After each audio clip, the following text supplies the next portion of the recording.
Bonjour et bienvenue à cette première capsule vidéo sur les catégories grammaticales de base en français.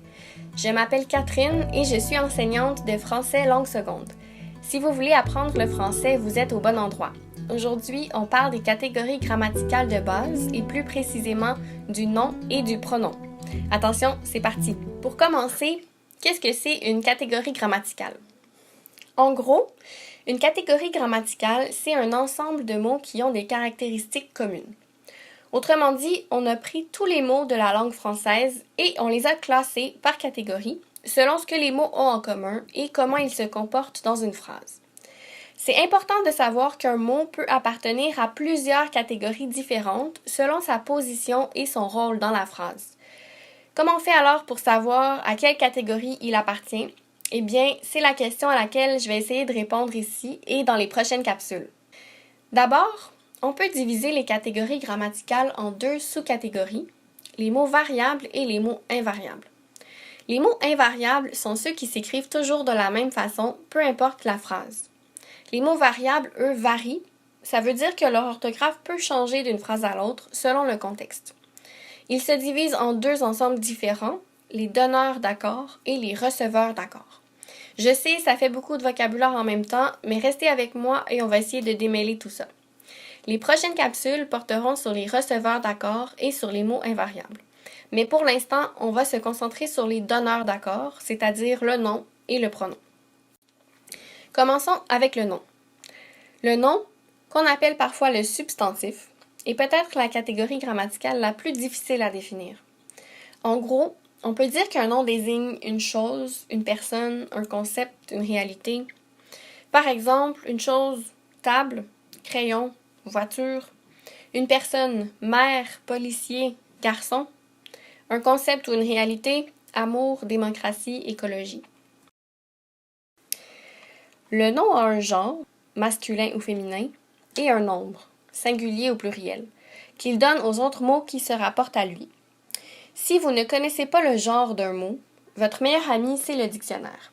Dans le dictionnaire, à côté de chaque mot, on trouve généralement sa catégorie grammaticale, nom, verbe, pronom, déterminant, etc., et son genre, masculin ou féminin.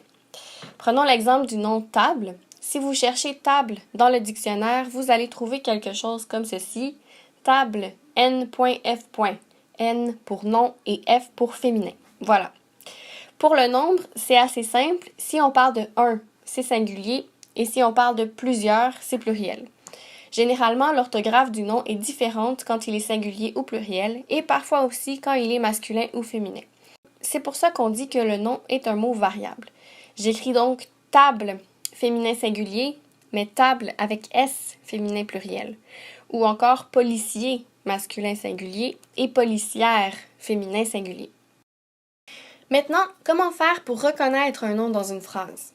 Souvent, dans une phrase, le nom est précédé d'un déterminant. Attention, souvent, mais pas toujours. La langue française est remplie d'exceptions. Ça peut donner quelque chose comme une table, le crayon, sa voiture, ma mère, ce policier, 3 garçons, l'amour, une démocratie, l'écologie. N'oubliez pas que le nom est un donneur d'accord. Il donne son accord aux autres mots. Donc, il donne toujours son accord au déterminant qui l'accompagne. Table est féminin singulier, alors une est aussi féminin singulier. Garçon est masculin pluriel, alors 3 est aussi masculin pluriel. Vous comprenez le principe.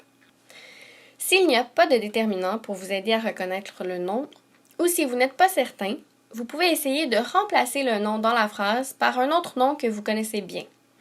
Si c'est possible sans changer la syntaxe de la phrase, ça veut dire que c'est bel et bien un nom. Par exemple, je sais que le mot table est un nom.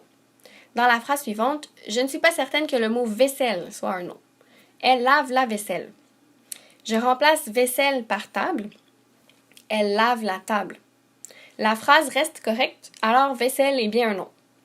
Si ça ne vous éclaire pas, il y a toujours le bon vieux dictionnaire pour vous aider. Continuons maintenant avec le deuxième donneur d'accord, le pronom. À cause de son nom, pro, qui veut dire à la place de et non, on dit souvent que le pronom remplace un nom. En fait, c'est un peu plus compliqué que ça.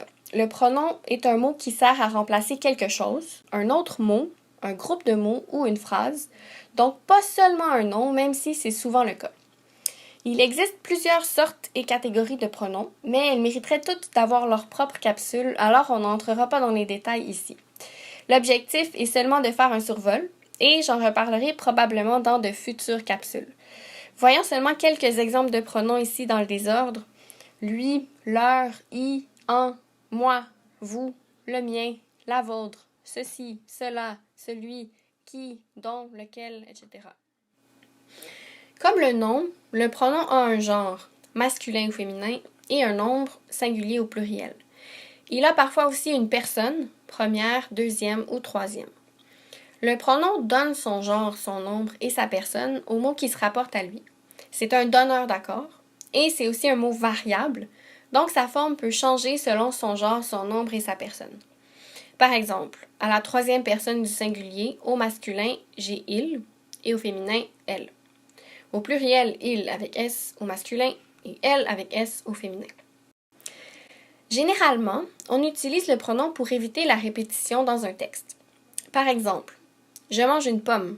La pomme est rouge. J'aime beaucoup la pomme.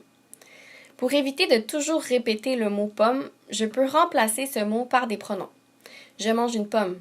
Elle est rouge. Je l'aime beaucoup. Elle et elle apostrophe sont des pronoms qui remplacent pomme.